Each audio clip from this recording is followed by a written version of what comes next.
სოფო, მოგესალმებით, მადლობა რომ მონაწილეობთ ჩვენს ეთერში. თქვენი შეფასება რა არის ამ პროცესის შესახებ, რას უკავშირდება ეს ყველაფერი, როგორ ფიქრობთ?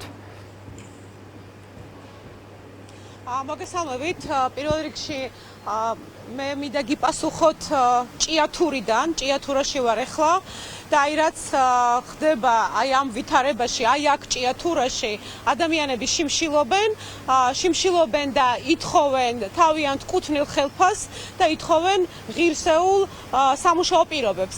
როგორც ამ ადამიანებს აშინებენ, რა მეთოდებითაც მოქალაქეებს უკავშირდებიან, როგორი მეთოდებითაც ცდილობენ მართონ პროცესები, ეს არის სახექართული ოცნების. ყველაფერი, რასაც ესენი აკეთებენ, ეს არის ყველაფერი ერთ მიზანს ემსახურება, ეს არის ძალაუფლების შენარჩუნება, რომ მომხვეჭელობა გააგრძელონ და ეს შეუძლიათ მხოლოდ ძალადობით, ბრალის წაყენებით, ზეწოლით, დაშინებით.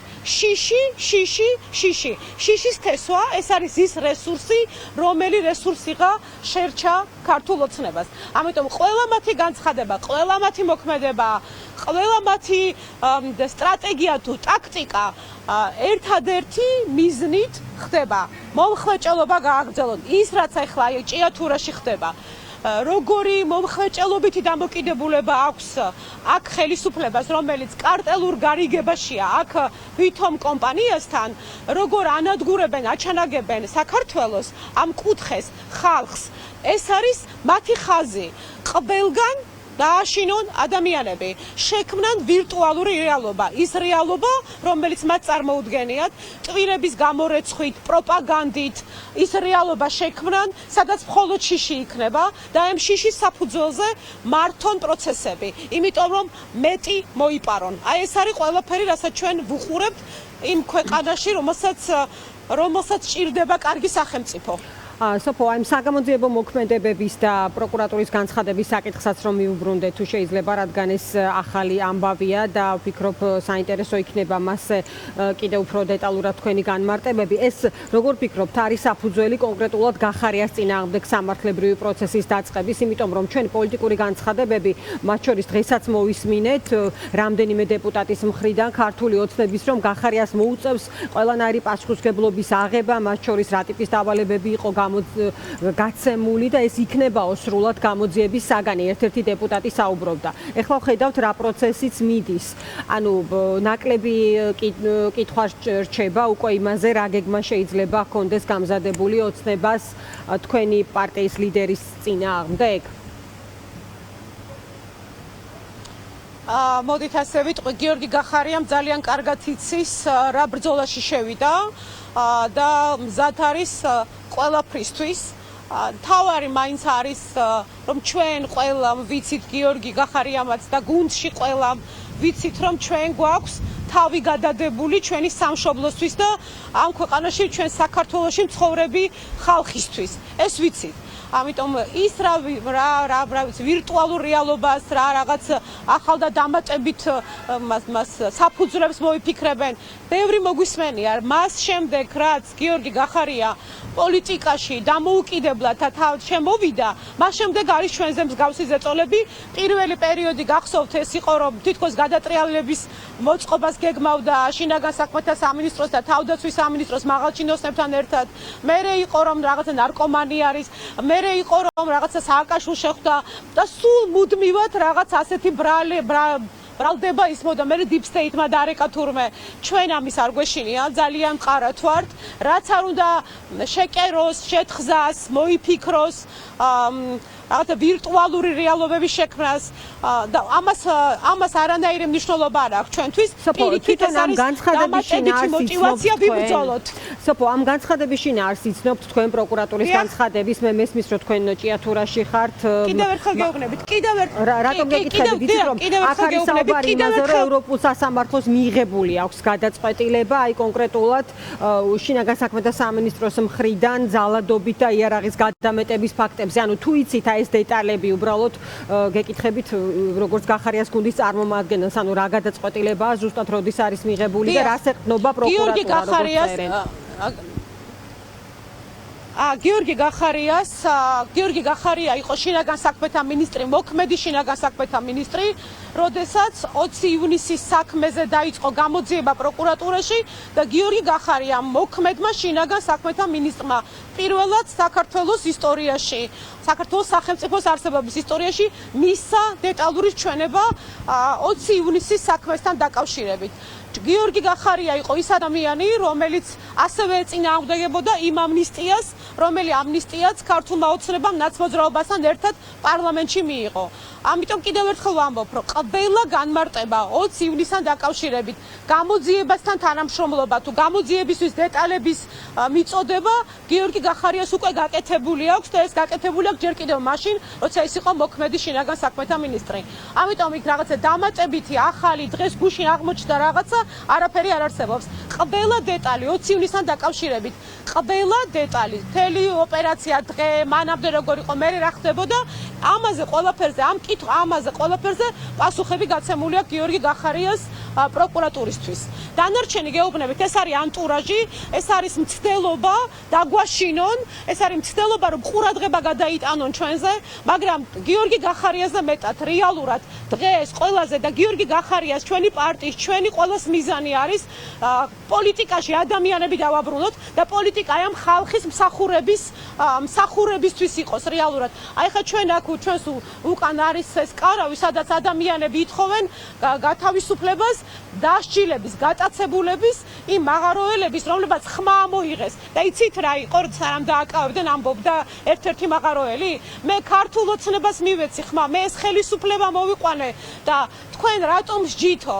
აი ასეთ ადამიანებსაც კი სჯის ხელისუფლება იმ ადამიანებს, ვინც მოატყუა და ვინც მხარი დაუჭირა. ის ადამიანების კი გაწირა ხელისუფლებამ.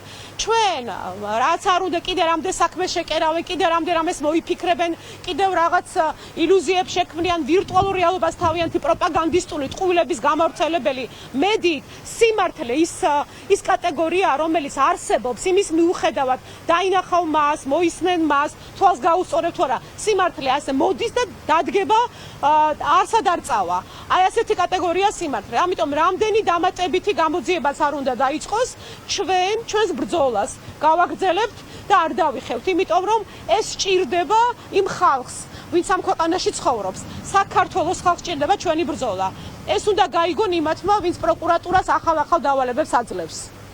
კარგი, სოფო, პოლიტიკურ პროცესთან დაკავშირებითაც მინდა კითხოთ, აი ვინ როგორ ხედავს ამ პროცესს, შემდგომ აი გაგრძელების გზას, აი ბრძოლის, როგორც ხშირად საუბრობთ ხოლმე ამის შესახებ, სხვადასხვა პოლიტიკური ჯგუფის წარმომადგენლები. დღეს ვნახეთ რამდენიმე წერილი, ერთი გიორგი ვაშაძის, რომელიც ბოიკოტის მნიშვნელობაზე და პარტიების ერთობის და ეს ურთიერთ რაღაც დაპირისპირების დასრულების მნიშვნელობაზე აკეთებს აქცენტს, ასევე ზვია ცეცხლაძის წერილი, პროევროპული აქციების დროს დაკავებული პირის, რომელიც ბევრ საკითხზე ამახვილებს ყურადღებას, მათ შორის ამბობს, რომ კატეგორიულად გმობს იმ ლექსიკას, რასაც ლელოს მიმართ იყენებენ, რომ ისინი დგანან მათთან ერთად და დგანან რუსთაველზე ყველა კრიტიკულ მომენტში და ასევე უსვამს ხაზს იმას, რომ საზოგადოებისთვის უნდა მოხდეს უფრო ქმედითი და შედეგის მომტანი გზების შეთავაზება და რომ ერთობის გარეშე არავის არაფერი ელის კარგი. მას ასევე აქვს კითხვები იმ პოლიტიკური ჯგუფების მიმართ, რომლებიც არიან არჩევნებში მონაწილეობის მომხრეები, რომ ამ გზის ეფექტურობაც დასამტკიცებელია და კიდევ უფრო სარწმუნო უნდა იყოს ყველა მხარე, ვინც ფიქრობს, რომ მხოლოდ ბოიკოტია ეფექტური გზა, ან არჩევნებში მონაწილეობა არის ეფექტური გზა ივანიშვილის გასაშვებად. აი რა სიტყვით თქვენ აი ამ პროცესზე, ეს არის ერთი მოქალაქის სისტემის ტყვის ცეცხლაძის მოსაზრება, რომელსაც შეიძლება მისი სხვა შორის რაციონალურობიდან და ასე ვთქვათ ფაქტის ანალიზიდან გამომდინარე არაერთი მოქალაქე იზიარებდეს, რომ ყველა ჯგუფის არგუმენტი უნდა იყოს უფრო სარწმუნო და რას ფიქრობთ თქვენ ამაზე? ვეთანხმები ზვიაც, ვეთანხმები ჯერ მინდა უთხრა მადლობა მისი ბრძოლისთვის, მისი გამძლეობისთვის, მისი პირუთვნელი პატრიოტიზმისთვის. ძალიან დიდი მადლობა მინდა უთხრა მას და აუცილებლად ბრძოლად მივიყვანთ ბოლომდე, აუცილებლად ჩვენ გავიმარჯვებთ. დიახ, მე ვეთანხმები ზვიაც იმაში, რომ ჩვენ იმ ადამიანებმა, ვინც არჩევნებზე გასვლით გადავწყვეტეთ ბრძოლა, უფრო მეტი ინფორმაცია უნდა მივაწოდოთ მოქალაქეებს და მეტად დავარწმუნოთ მოქალაქეები ამ ჩვენი გზის სწორეში და მართებულობაში. Რა თქმა უნდა, ამ გზასაც ახლავს თავისი რისკები, ვიცით ეს, მაგრამ ის რომ ეს შედეგი გახდეს, ეს პროცესი გახდეს შედეგიანი, ის რომ ადგილ არჩევნებზე გასვლით მეტი შესაძლებლობა გვექნება რეჟიმი შევარყიოთ, ამაზე რა თქმა უნდა უფრო მეტი უნდა ვისაუბროთ, უფრო მეტი უნდა ვიშრომოთ, ამ ნაწილში ნამდვილად ვეთანხმები ზვიადს. დანარჩენი რაც შეეხება პროცესს, დიახ, ჩვენ ამ პროცესში ვართ, დიახ, ჩვენ თანამშრომლობთ ჩვენს თანამოაზრეებთან და არა მხოლოდ ჩვენს პარტიაში, ჩვენი პარტიის მიღმაც ადამიანებთან, ვინც ამ გზას იზიარებს, ამ ხედვას იზიარებს. ეს პროცესი არის ხანგრძლივი, შრომატევადი, მაგრამ ეს არის ყველაზე, როგორ გითხრათ, ჩვენი გადმოსახედიდან ყველაზე სწორი გზა. რაც შეეხება იმ განცხადებებს, რომ ლელოსთან დაკავშირებით შეფასებები მიუღებელია, ამ ნაწილშიც ვეთანხმები, ძალიან სამწუხაროა ეს. რა თქმა უნდა, როდესაც ასე პირდაპირ მოღალატეობას აბრალებენ ყოფილ თანამოაზრეებს, ჩვენ შეგვიძლია ასე ვთქვათ, რომ ქართული ოცნება და ნაციონალურ მოძრაობა ერთი და იგივე სიტყვებით, ერთი და იგივე ტერმინებით გვიტევს ჩვენ, ვინც მათ ბოიკოტს არ ვეთანხმებით. ძალიან საინტერესო იყო, რომ ანა წითლიძის მიერ გაკეთებული განცხადების საფუძველზე ხაზარაძის მიმართ პრეტენზიები გამოაცხადა პაპუაშვილმა. თითქოს რაღაც შავფულს არ იგებდა ხაზარაძე წითლიძემ გამოაცხადა ნაცმოძრაობიდან და შემდეგ ეს გაიმეორა პაპუაშვილმა. რა თქმა უნდა, ძალიან ცუდია ეს, რასაც უყურებთ, მაგრამ ამის მიუხედავად, ამის მიღმა არსებობს მთავარი მიზანი, რომელი მიზნისთვისაც ძალიან გვჭირდება ერთობა იმ ადამიანებს, ვისაც გვჯერა ამ გზის და მე დარწმუნებული ვარ, ეს პროცესი აუცილებლად მივა შედეგამდე. დიახ, თანამშრომლობა, იმ ხალხის მოძიება, ვისაც შეუძლია თავის დაბას, თავის სოფელს, თავის ქალაქს მოუაროს. ესეც მინდა გითხრათ, სხვათა შორის ძალიან საინტერესოა ეს, როდესაც ბოიკოტისტები მოუწოდებენ ხალხს ბოიკოტში მონაწილეობისკენ და იქვე ამბობენ, რომ ხალხს ეშინია არჩევნებზე გასვლა, რაში სად არის ლოგიკა?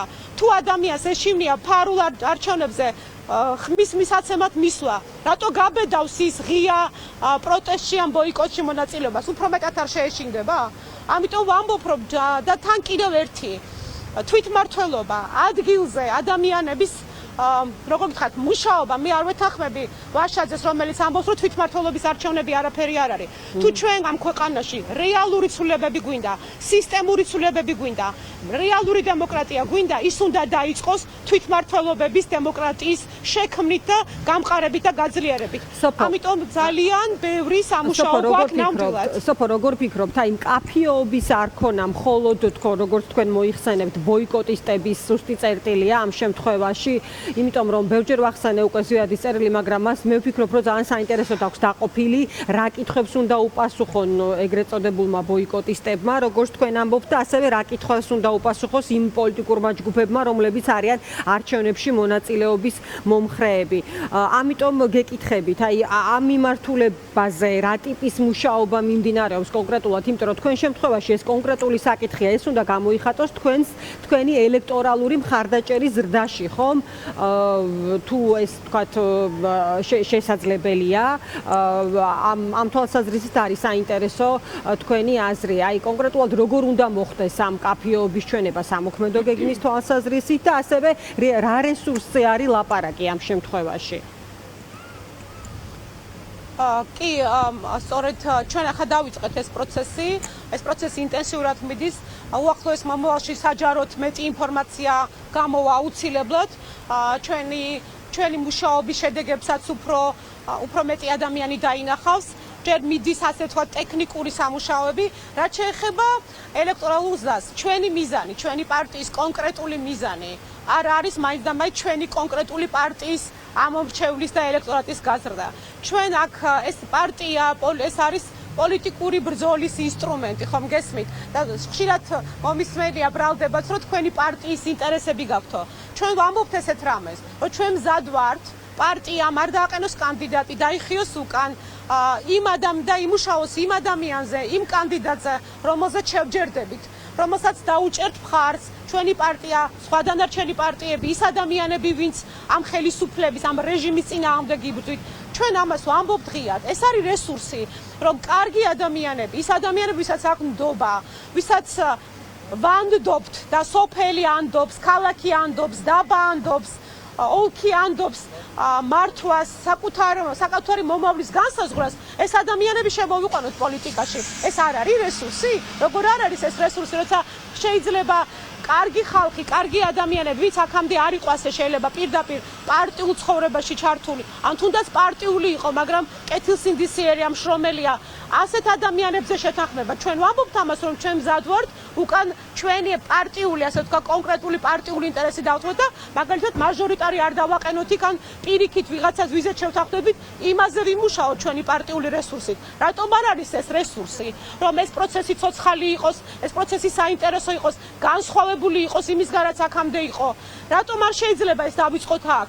კიდე ძალიან რო გითხათ, არ მომწონს ხოლმე, როდესაც თითქოს რაღაცა ელიტა, პატარა ელიტური ჯგუფები სადღაც წყვეტენ ბედს, აი თუნდაც აქ ჭიათურაში. რატო გონია ვიღაცას რომ აი აქ ჭიათურაში ამ მაღაროელებს ნაკლებად უყვართ ან ჭიათურა ან საქართველო. დიახ, ეს ჭიათურა ჯერ ამ მოქალაქეებისა და მერე ჩემიც რა თქმა უნდა.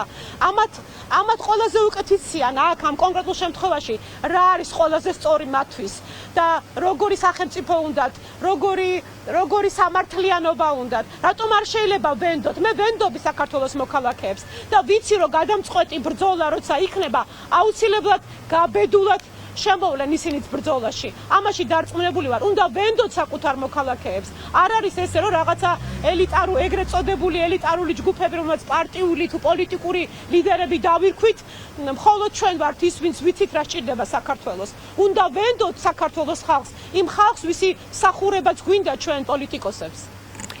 დიდი მადლობა სოფო, დაგემშვიდობებით. სოფო ხორგუანი საუბრობდა დღის ამბების პირდაპირ ეთერში. მან უპასუხა